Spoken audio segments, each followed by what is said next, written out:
السلام عليكم اخوتي. اليوم كانوا ماجيين شويه الضياف عند الوالده، قلت راه نعدل لها شي كيكه ماشي مشكل. صراحه اقتصاديه كيكه ديال الدراوش، وصراحه اقتصاديه غير واحد عاد ثلاثه المكونات ولا اربعه، وطلعت كيكه صراحه حمراتنا وجهها مع حمرت الوجه د الوالده.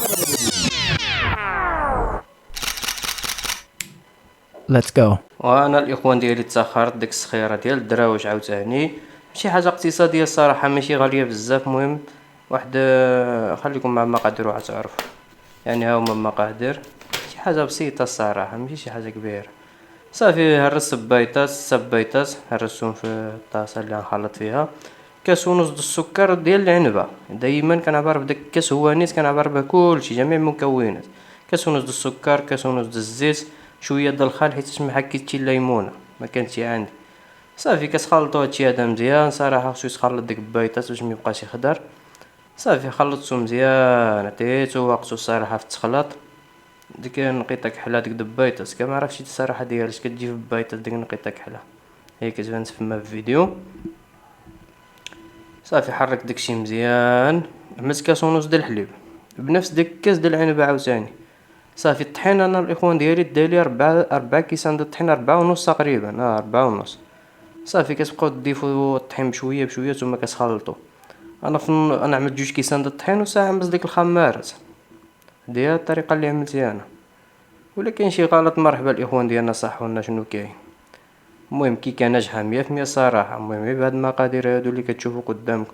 صافي ضيفت الخمارات بحال ما هيدا نتوما كتشوفوا كيما معايا.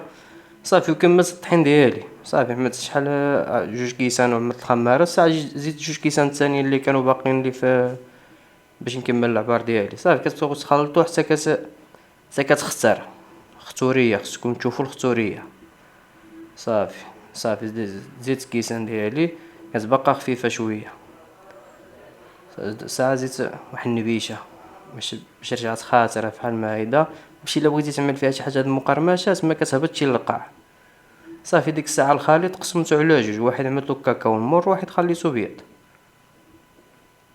صافي بحال ما هيدا كتخلطو هداك مزيان حتى هو. صافي هنا تخلط. انا جبت مول، الصراحه هاد المول هذا واخا قديم شويه كتجي فيه كيكه كتنجح. مول جديد ما كتبغيش تنجح فيه كيكه.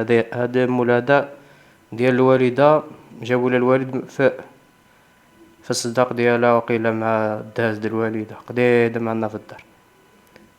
صافي بحال ما هيدا. صافي عملت نتوما عارفين طبقه في طبقه في طبقه.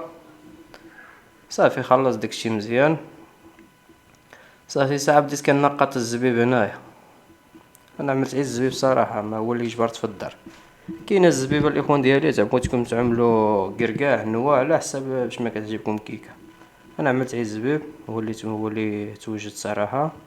صافي عملت واحد 3 دراهم د الزبيب، ما عملتوش كامل. وهي كيكه واجده دخلتها في الفران على 180 درجه، يعني عطيتها 40 دقيقه د الطياب. فران ما يكونش مجهد بزاف، انا عندي واحد الفران هاو كيعقل على هتلر. المهم طيبتها على حساب العبار ديالي. صافي ها هي نجحت تبارك الله الاخوان ديالي 100%، وجات واعره ولا ما نقول لكم صراحه هشيشه. ومهم طايبه على حقها وطريقه. هانتوما الاخوان ديالي طلعت صراحه واعره. والله الا ساهل تجربوها الاخوان ديالي، ماشي شي حاجه ما كتدي والو الصراحه الله، شي حاجه مكونات بساطين جدا. شوفوا التقطيع، شوف الحداقه تبارك الله والله العظيم تكذب عينك. شوف تبارك الله كيفاش طالع، شوف بقى بالربو الحبيب ديالي. ومع هاديك الخضوريه هاديك هي ديال هاديك الزبيب يعني تاع السهل. صافي هنا بديت كنوجد المول اللي غنوجد فيه الكيكه والحليوات بحال ما هيدا. صافي هنا قطعت البركه اللي كانت ستفتها الطريقه ديالي، واخا الطريقه قديمه مهم دايزه قدي الغار. هانتوما شوف التقطيع، شوف صراحه هنا. صافي هنايا شويه امور بانت لي هي هذيك مضبوطه يا سلام. صافي قلت بلاتي نزيد شي حاجه حيت الكيكه بقات زايده تبارك الله، ماشي مشكل زايده غادا نديوها للخدمه والدراري تقايس معانا. الاخوان ديالي شوفوا التقطيعه ديال الشيف موحى. صافي هنا قيس كيفاش جات صراحة، طلعت واعرة بنينة ساهل جربوها. خصها شي كاس د الحليب ولا كاس العصير اولا كاس داتاي، المهم باش دوزوها. انا دوزتها بالشاحت. المهم ما علينا، ها هي شوف تبارك الله كيفاش جات، ما تفرتات ما والو.